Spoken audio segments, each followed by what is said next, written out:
Let's read.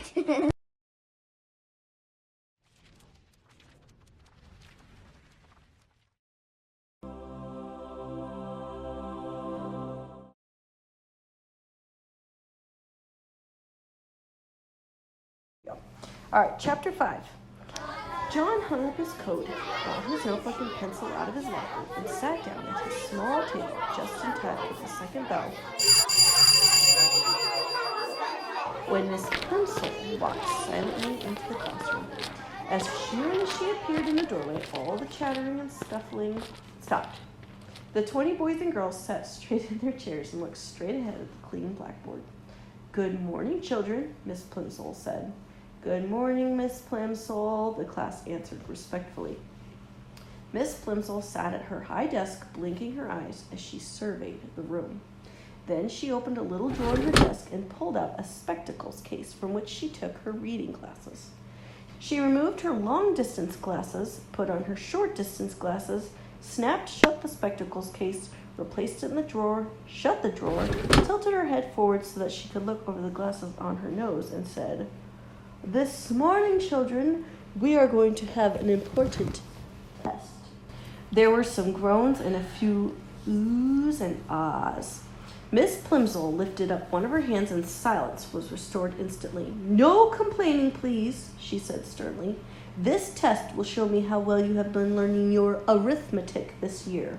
It will be a short one. I am going to write just 4 problems on the board. I shall expect you to solve them all swiftly and accurately and to write your answers neatly. You will place your paper in front of you now. You will write your name at the top right-hand corner, and then you will place your pencil beside your paper, sit back in your chair, and wait until I give the signal to begin work." Miss Plimsoll turned to the blackboard and began chalking up the test problems. Tests always made John nervous. Besides, his lips were feeling dry, and the taste of chocolate was strong in his mouth. He raised his hand. "Yes, John?" Miss Plimsoll asked. "Please, may I go and get a drink of water, please, Miss Plimsoll?" he asked in a small voice. "Very well. Hurry back. We're going to start in a few minutes." John gratefully slipped out of the room and walked quickly down the quiet corridor to a water fountain. His tongue felt thick with chocolate. The cold water would be refreshing. He pressed his foot down on the fountain treadle, and a stream of clear, ice-cold water spurted up from the silver nozzle in the white enamel basin. He lowered his head until the jet of water reached his lips. The cold water splashed delightfully against the outside of his mouth. He opened his lips. As soon as the water gushed in, it turned into ice-cold chocolate water, thin and sweet. Quickly stopping the flow, John looked with dismay at the shallow puddle that had formed and was now draining away in the basin of the fountain. He hurried to another fountain on the second floor of the building, but there the same thing happened. The clear, ice-cold water turned to liquid chocolate in his mouth. When John finally got back to his classroom, all the other pupils were bent over their tables, busily scratching away. Miss Plimsoll looked up from her book as John tiptoed in. She looked at the clock on the wall, looked back at him, and wagged her finger reprovingly. John began on the first of the 4 problems, but he was so worried about the chocolate water that he couldn't keep his mind on his work.